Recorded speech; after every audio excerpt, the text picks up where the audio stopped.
Salut à toi, bienvenue dans cette vidéo où on va parler de réathlétisation de l'épaule ou de prévention des douleurs pour les épaules, pour les combattants. 4 parties dans cette vidéo. En premier, on va regarder un peu les causes qui sont possibles pour une douleur à l'épaule.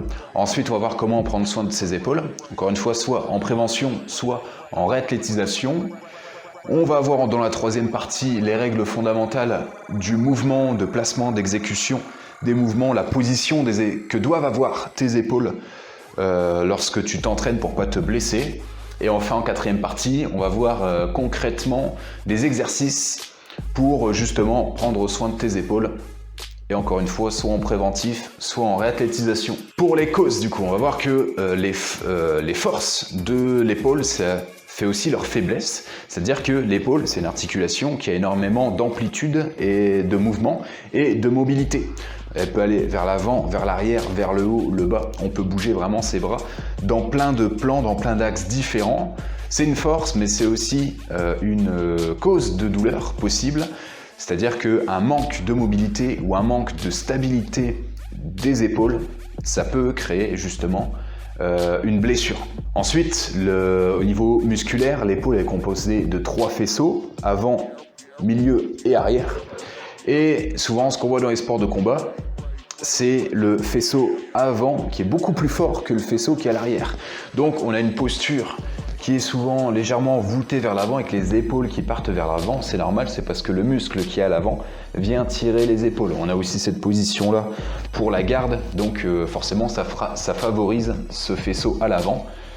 Et donc, ça va créer un déséquilibre entre l'avant et l'arrière, ce qui peut être notre troisième cause de blessure.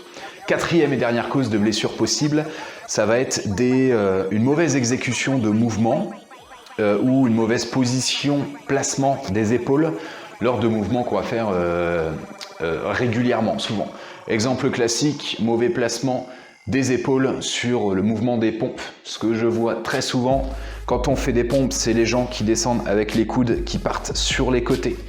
Faut pas faire ça, l'épaule est dans une position complètement instable quand on fait ça. Sur les pompes, tu vas chercher toujours, bras tendu, à avoir le pli des coudes vers l'avant. Et quand tu descends sur ta pompe, tu vas garder tes coudes les plus serrés à ton corps possible pour que toutes tes articulations soient alignées et que ton épaule soit bien fixe et stable. On va voir ça plus particulièrement dans la quatrième partie au niveau du placement des épaules. On va aussi en parler un petit peu là.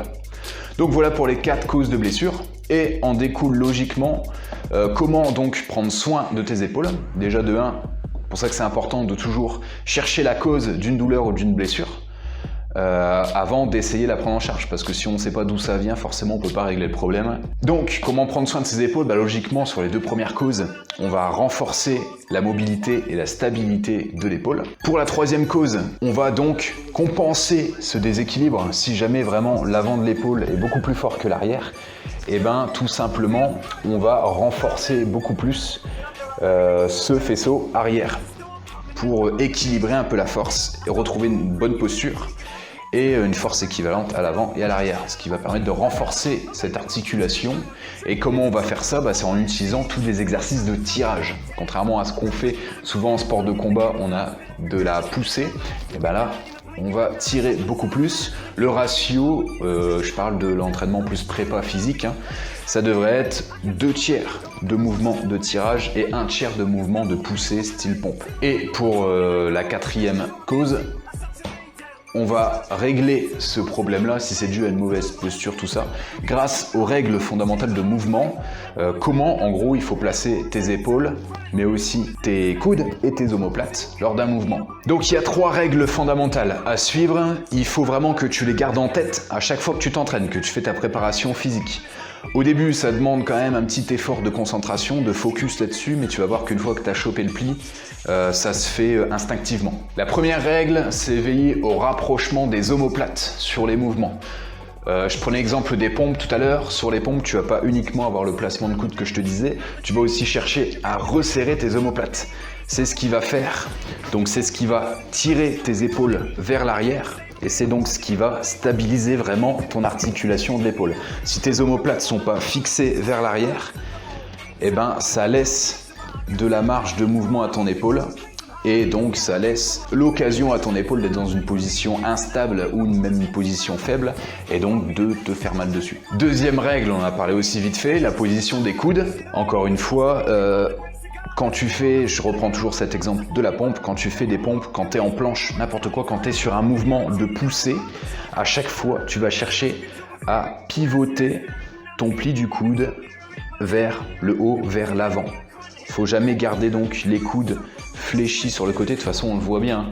Quand on descend donc sur une pompe, par exemple dans cette position-là, qu'on soit sur les paumes de main ou sur les poings, on a de 1 l'articulation du poignet qui est cassée et on a le coude et l'épaule qui sont pas stables du tout. Tandis que quand tu viens verrouiller tes coudes, que tu serres tes omoplates, et ben là, tu peux pousser sereinement et en plus, tu as plus de force. Donc c'est double avantage. Donc veillez toujours. Et omoplate vers l'arrière, placement des coudes. C'est des exemples que je place sur les pompes.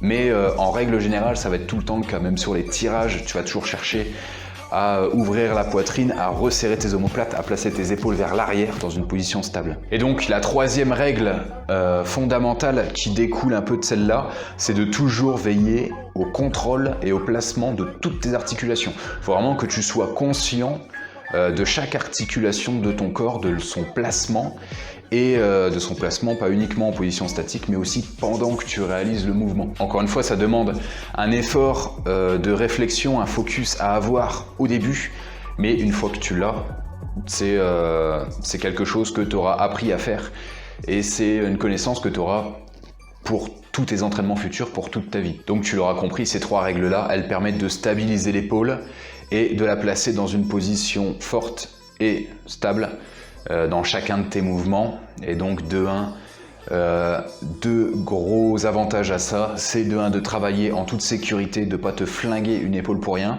et en plus d'être plus performant, parce que si ton épaule est dans une position forte, eh ben, tu sauras développer beaucoup plus de force, que ce soit une poussée, un tirage, peu importe. On passe donc au concret, 4e et dernière partie, donc des exercices de prévention réathlétisation, et qui vont avoir pour but de travailler, de compenser chaque cause possible de blessure.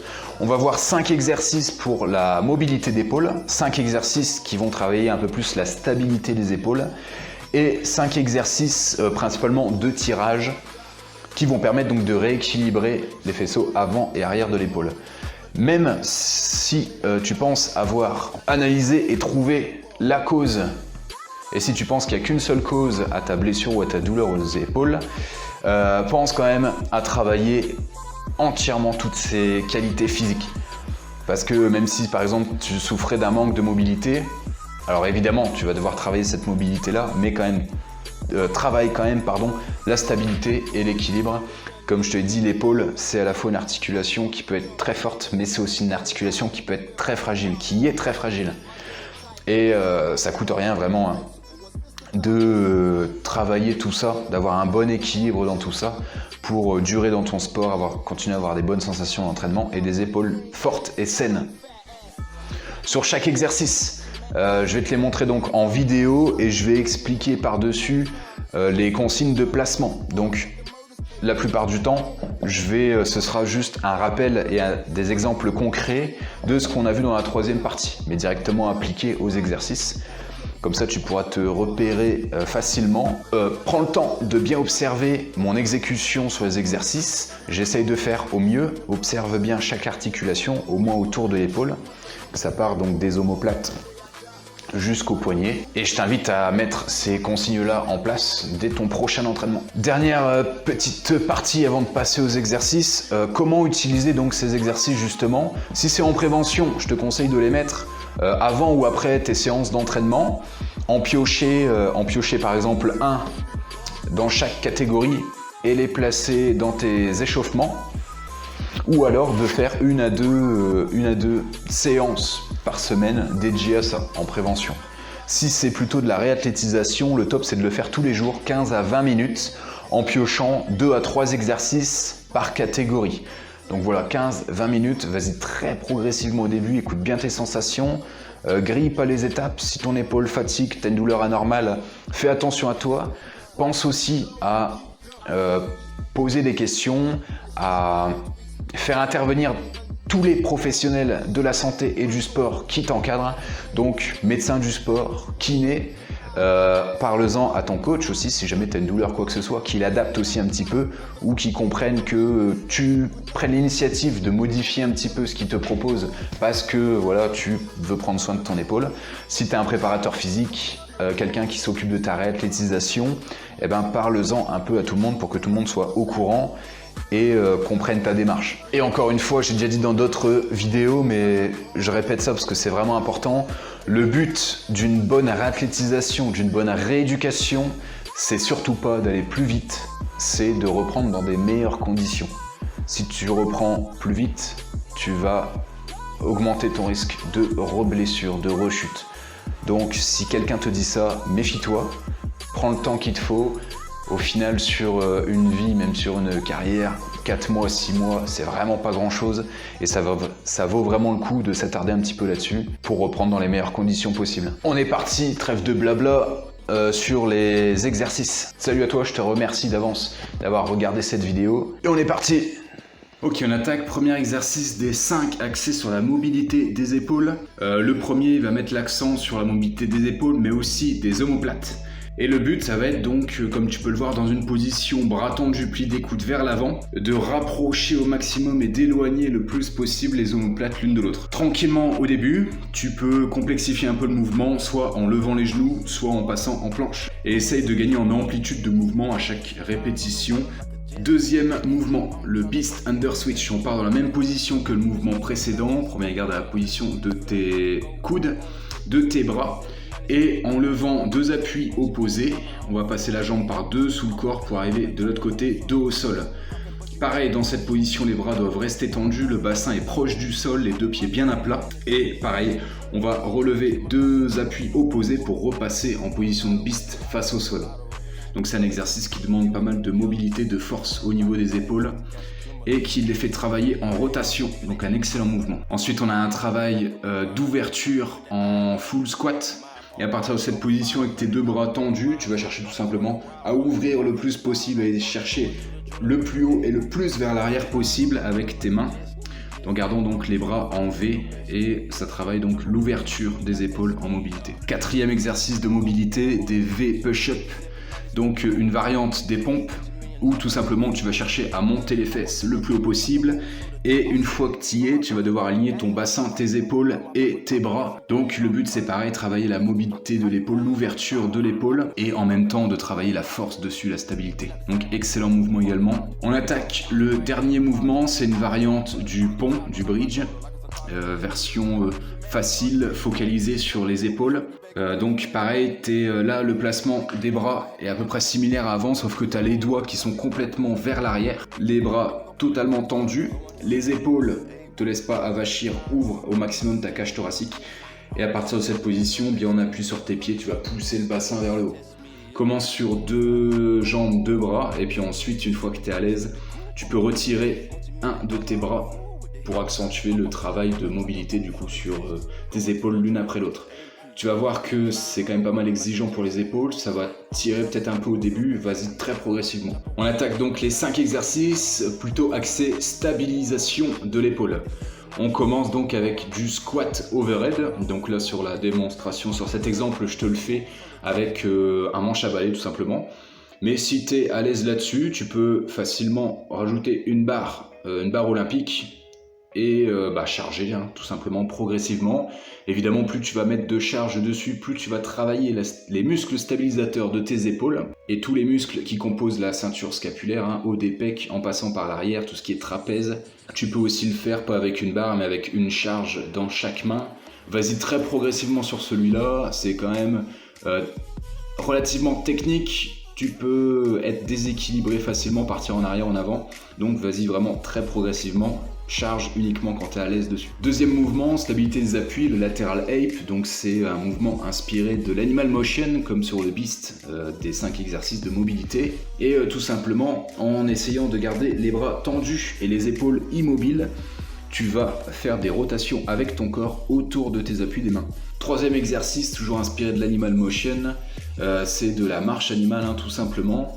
Et sur cette marche-là, regarde bien la position de mes coudes et de mes épaules j'essaye de dérouler au maximum, de faire un maximum de mouvements avec l'épaule, d'aller chercher loin devant et de repartir derrière avec mon épaule pour la dérouler et rendre le mouvement le plus fluide possible. Quatrième mouvement, un peu sur le même principe que le squat overhead qu'on a vu en premier, mais cette fois-ci en fente overhead, en unilatéral, donc avec une seule main. Surcharge pas trop l'exercice tant que t'as pas géré ton équilibre, ta stabilité. Et évidemment, cet exercice-là est intéressant parce que tu vas pouvoir progressivement justement augmenter la charge et donc améliorer ta stabilité d'épaule. Dernier mouvement là-dessus, le handstand, donc le poirier tout simplement, contre le mur. Après, c'est un mouvement qui demande quand même pas mal de confiance, de technique. Donc vas-y aussi très progressivement, mets-toi en sécurité contre un mur comme je le fais pour être sûr de ne pas partir en avant. Donc voilà pour les 5 exercices de stabilisation de l'épaule. On passe donc aux 5 exercices de tirage. Ça va demander un petit peu de matériel, un élastique principalement et une barre au mieux. Donc premier exercice des scap pull-up, donc c'est des tractions mais uniquement des scapulas, des omoplates, et donc en fait tu vas passer d'une position plus ou moins totalement relâchée à une position où tu vas rechercher à serrer au maximum tes omoplates, un peu comme sur l'exercice du BIST qu'on a vu dans les 5 exercices de mobilité. Et donc ça va être un exercice à la fois de tirage et de mobilité, ce qui en fait un exercice excellent. Deuxième exercice de tirage, donc toujours pour renforcer l'arrière d'épaule, on va pouvoir faire du rowing avec élastique, donc face à un support où tu vas pouvoir donc accrocher ton élastique. Tu vas venir le tirer et ton but ça va pas être simplement de tirer, ça va être d'amener d'abord les coudes vers le bas puis vers l'arrière. Je sais pas si ça se voit bien sur la vidéo, mais je pars pas directement en arrière avec mes coudes, j'essaye de les abaisser le plus possible pour ensuite partir vers l'arrière. Pareil, mes coudes sont pas écartés, mon articulation de l'épaule, du coude et du poignet sont alignées sur tout le mouvement. J'ai les paumes l'une vers l'autre et je fais un mouvement qui est régulier, c'est du renforcement musculaire. On n'est pas dans de l'explosivité ou quoi que ce soit, donc un maximum de contrôle tout le long du mouvement et synchronisé avec la respiration. Tu vas voir que l'arrière des épaules, le dos, va pas mal chauffer sur cet exercice-là. Troisième exercice, le face pull, toujours à l'élastique.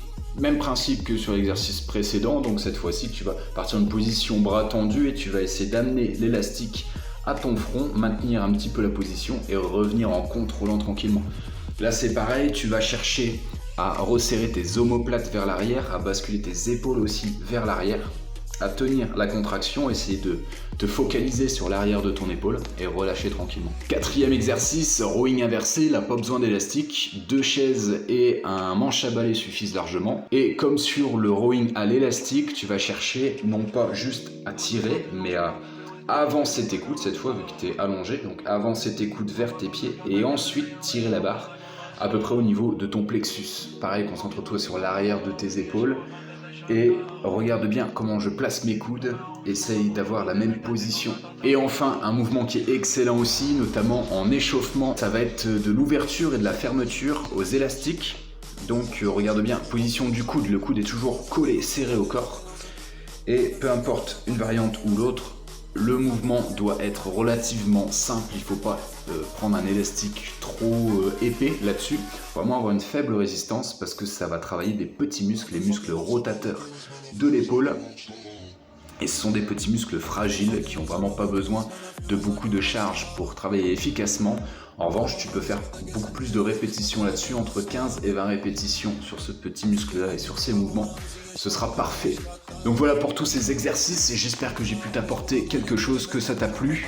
Et si tu as besoin d'une préparation physique personnalisée, je t'invite à me contacter directement ou à passer sur mon site. Il y a tous les liens sous la vidéo. Je te remercie d'avoir regardé la vidéo jusque là. Je te dis à bientôt pour la prochaine. Salut à toi.